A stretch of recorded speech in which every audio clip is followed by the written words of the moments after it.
स्वागत है दोस्तों स्टडी फॉर यूपीएससी में।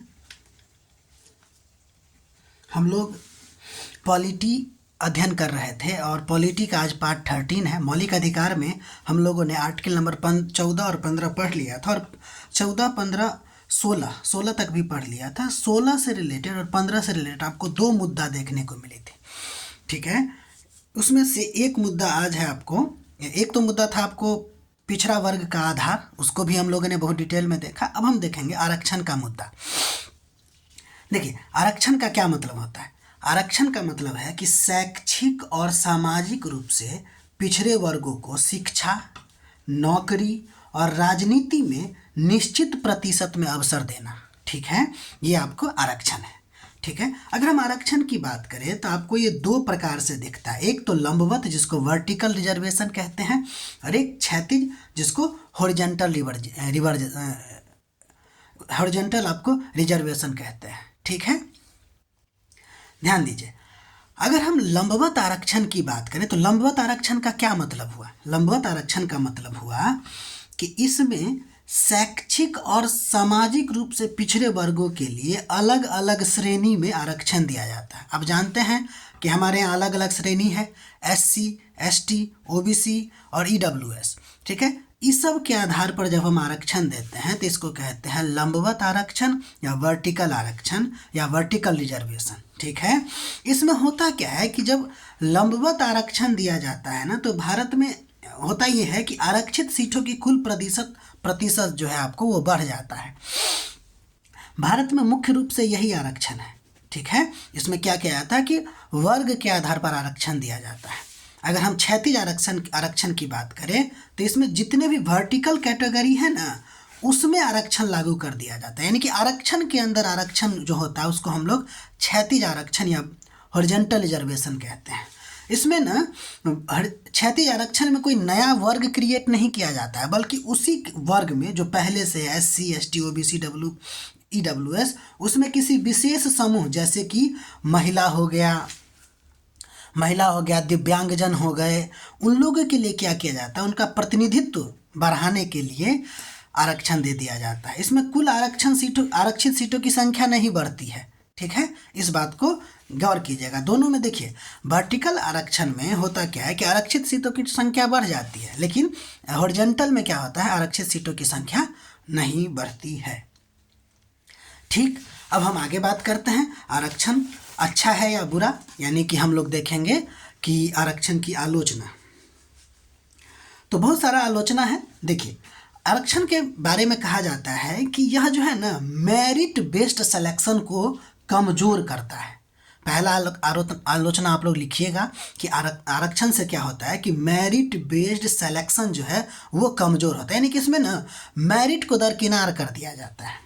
इसके अलावा कहा जाता है कि आरक्षण जो है ना वो अवसर के असमानता के विरुद्ध है, यानी कि अवसर की समानता नहीं है बल्कि अवसर की असमानता है, ठीक।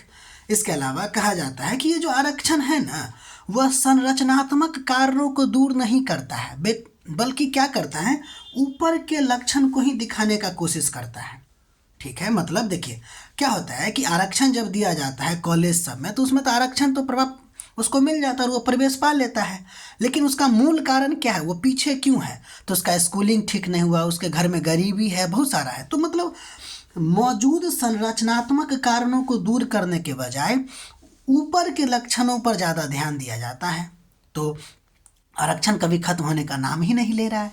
इसके अलावा भारत में आरक्षण की व्यवस्था का क्या हो गया है कि राजनीतिकरण भी हो गया है। इस बात को ध्यान दीजिएगा, ठीक है। क्या हो रहा है कि भारत में आरक्षण की व्यवस्था का राजनीतिकरण हो गया है। इससे होता ये है कि राजनीति में ना जाति का महत्व बढ़ गया है, ठीक। इसके अलावा 5वां नंबर आलोचना आप ये लिख सकते हैं कि आरक्षण जो है ना वो जाति आधारित पहचान को खत्म करने के बजाय इंस्टीट्यूशनलाइज्ड हो गया है, संस्थागत रूप पकड़ लिया है जाति यहाँ पे, और ये आरक्षण के कारण ऐसा हो रहा है। इसके अलावा आलोचकों का कहना है कि आरक्षण ने ना एक प्रकार के रिवर्स डिस्क्रिमिनेशन को जन्म दे दिया है, यानी प्रतिगामी विभेद को उत्पन्न कर दिया है। इससे हो ये रहा है कि सामान्य वर्ग में ज़्यादा मेरिट होने के बावजूद भी उस सबको मतलब कि नौकरी या कहीं और प्रवेश नहीं मिल पाता है, जिससे वो ना अन्यायपूर्ण नुकसान अपने आप को यानी कि असमान महसूस करने लगे हैं। उन लोगों को लगने लगा है कि हम लोग के साथ अन्याय बहुत ज़्यादा हो रहा है। इसी को कहते हैं रिवर्स डिस्क्रिमिनेशन। तो कुल मिला के ये 5 से 6 आप आरक्षण की आलोचना लिख सकते हैं।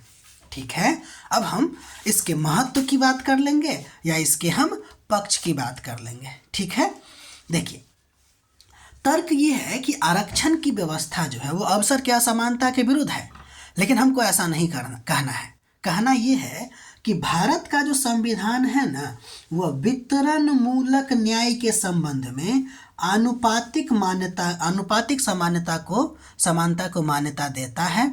इसीलिए आरक्षण को अवसर की असमानता के बारे में हम नहीं कह सकते हैं। ठीक है, जिसकी जितनी भागीदारी वाली जो बात होती है, यानी कि जिसका जितना प्रतिनिधित्व कम है उसको लाने की कोशिश किया जाना चाहिए। उसका अनुपात कम है तो उसको अनुपातिक रूप से ज़्यादा आप सुविधा दीजिए ताकि उसका अनुपात बढ़ सके नौकरी में। इसके अलावा आरक्षण के कारण जो कह रहा है लोग कि सेवा की गुणवत्ता भी प्रभावित होती है, ये भी तर्क सही नहीं है। क्यों नहीं सही है? क्योंकि देखिए हमारे यहाँ जितना भी जॉब होता है, जो बड़े बड़े प्रशासनिक अधिकारियों वाला पद होता है, उसमें तो आप जानते हैं ना प्रशिक्षण दिया जाता है, तो वहाँ पे सेवा की गुणवत्ता खराब होने का कोई मतलब ही नहीं बनता है। अगला नंबर देखिए, एक और तर्क दिया जाता है कि आरक्षण की वजह से ना जाति व्यवस्था मजबूत हो रही है। आप एक बात गौर कीजिए, जाति जो है वह इंस्टीट्यूशनलाइज्ड नहीं हो रहा, संस्थागत रूप नहीं पकड़ रहा। भारत में जाति पहले से ही संस्थागत रियलिटी है। ठीक है, यानी कि जाति पहले आई है, आरक्षण बाद में। आरक्षण जो है वह जाति को पैदा नहीं करता, बल्कि जाति से पैदा हुई असमानता को एड्रेस करता है। इस बात को भूलिएगा नहीं। ठीक है, लोग कहते हैं कि आरक्षण की वजह से जाति व्यवस्था जो है अपना संस्थागत रूप पकड़ रहा है, तो आपको बताना है कि जाति व्यवस्था पहले से ही संस्थागत रूप में है और आरक्षण तो बस उसको एड्रेस करता है। किसको? कि जो जाति के वजह से असमानता पैदा हुई है। ठीक है, यानी जब तक सामाजिक भेदभाव जाति आधारित रहेगी तब तक समाधान भी तो उसी आधार पर होगा। ठीक है ना, जाति व्यवस्था खत्म कर दिया जाए, आरक्षण अपने आप खत्म कर देंगे। ठीक, ये तो हो गया आपके इसके पक्ष में, और भी बहुत सारा बात लिखा जा सकता है। अब हम लोग अपनी राय की बात करते हैं। तो आरक्षण की आलोचना पूर्ण रूप से सही है या गलत है? तो देखिए हमारी राय क्या है। अगर हम बात करें आरक्षण की आलोचना, तो आरक्षण की आलोचना नहीं है बल्कि नीति के क्रियान्वयन से जुड़ा हुआ चीज़ें हैं। यानी कि आरक्षण की आलोचना नहीं किया जा रहा है, इसका जो क्रियान्वयन का जो लेवल है ना उसकी आलोचना किया जा रहा है, न कि उसके नैतिक और संवैधानिक आधार से। ठीक है, समझ रहे हैं? यानी कि आरक्षण की आलोचना नीति के क्रियान्वयन से जुड़ी हुई है, न कि उसके नैतिक और संवैधानिक आधार से। अगर एक गहराई से विभाजित समाज में अगर बातचीत करें तो आरक्षण जो है वह समानता के विरुद्ध नहीं बल्कि समानता की पूर्व शर्त है। ठीक है, क्योंकि हमारा समाज जो है गहराई रूप से विभाजित है। ठीक है ना, तो उसमें असमानता जो है समानता जो है लाना, उस आरक्षण समानता के विरुद्ध नहीं बल्कि समानता का पूर्व शर्त है। ठीक है, फिर भी आरक्षण के साथ साथ हमें अन्य उपाय भी करना चाहिए ताकि वंचित वर्गों का उत्थान हो सके और एक समय ऐसा आए कि हम लोग आरक्षण को समाप्त कर दें। ये उपाय करना चाहिए। इसके अलावा आरक्षण का ना समय समय पर मूल्यांकन भी होना चाहिए। जो वर्ग अब सबल हो चुके हैं, उनकी स्थिति अच्छी हो चुकी है, अब उनको बाहर निकालना चाहिए। ठीक है, इसके अलावा क्रीमी लेयर का भी निर्धारण जो है वो सही ढंग से होना चाहिए, अच्छे ढंग से होना चाहिए। अब क्रीमी लेयर को कोशिश किया जाना चाहिए कि अनुसूचित जाति और जनजाति में भी लाने का विचार किया जाना चाहिए। ठीक है, तो ये रहा आपको आरक्षण का मुद्दा, आरक्षण के पक्ष में तर्क, आरक्षण के विपक्ष में तर्क और अपनी राय।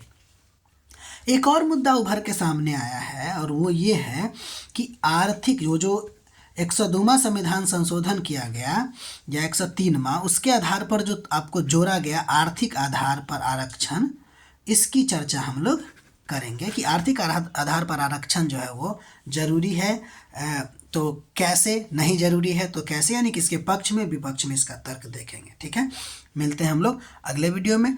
आप लोग अपना ख्याल रखें, हमारा वीडियो को लाइक कीजिए, सब्सक्राइब कीजिए, शेयर कीजिए। ठीक है, और अपना नोट बनाते रहिए ताकि आपका समय पर सब चीज़ रिवीजन हो सके। ठीक है, मिलते हैं अगले वीडियो में।